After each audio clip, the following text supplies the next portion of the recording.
सलमान खान ने किस अदाकारा के लिए रिश्ता भेजा जिस पर इनकार हुआ, आइए आपको बताते हैं।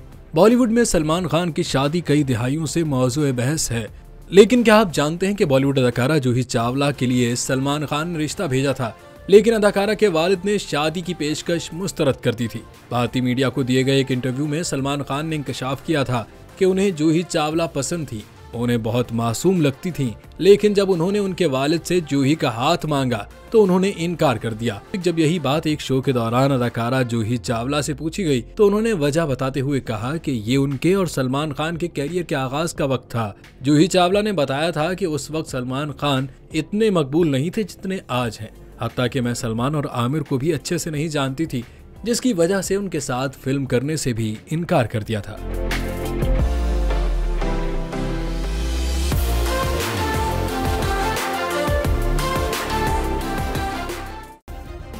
सब्सक्राइब करें और बेल दबाएं ताकि कोई खबर रह न जाए।